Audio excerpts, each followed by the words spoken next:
benefits of engaging with school leadership are that you getting to the top, to the key decision makers, whether that's your senior management team or your school governing body, ideally both. You're actually making sure that there's buy-in from the top and that they understand, particularly around things like enterprise and employability, how you're defining that, what you mean by that, and what the difference is going to mean to the students in that school or that college. The key to engaging with those decision makers is to be able to both inform them and influence them, and also to ensure that when you're describing and defining enterprise, employability, education,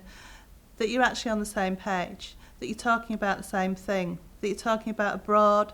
enriched, enhanced curriculum, and as a result, hopefully, ensure that the curriculum is developed and enhanced in order to ensure that young people leave the school or the college with the right skills, abilities and attitudes for employment. It's expected that you've got the credibility to be able to advise and inform them, that you've an understanding not only of your business and of business processes and of employability and the needs of employers, but that you understand the context in which the school is operating and you can empathise with some of the issues and the limitations, because time and money is always going to be an issue. I don't think I've been to a school or to a college yet where the makeup of the senior leadership team is identical.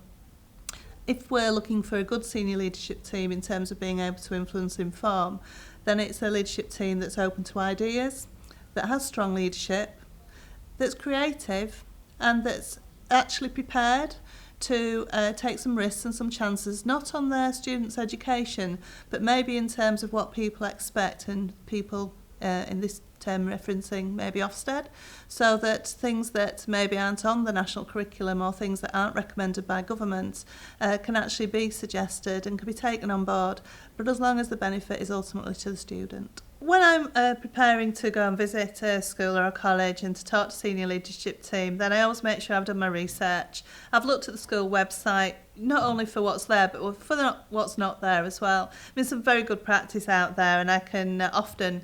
show senior leadership teams, what other schools are doing, not in a sense of making them feel, bad about it, but just showing what's possible, particularly on their own websites, putting information there that maybe they don't expect students and particularly parents and employers would look for. I think it's really important to consider how you're going to make a difference and, as the saying goes, to begin with the end in mind.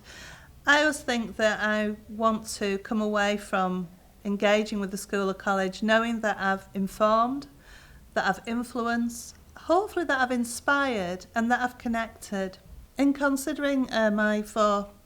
main top tips for employers if they're working with schools and colleges, the first really would be about context and about ensuring that you understand the context in which the school or college is operating. I suppose my second tip has to be about credibility. The credibility of yourself going in, that you understand where the school's coming from, but you're credible in terms of the language you speak about employment, employability and enterprise. So for instance, if you're somebody who is talking about self-employment, you are actually self-employed, you've had that experience. Third tip would be about competence. I think if you're an employer working with leadership teams in schools and colleges, you've got to prove that you're competent, and in doing that you have to provide them with evidence of the kind of work you've done before, maybe some endorsements from senior leaderships in schools and colleges, but particularly in relation to the outcomes for students.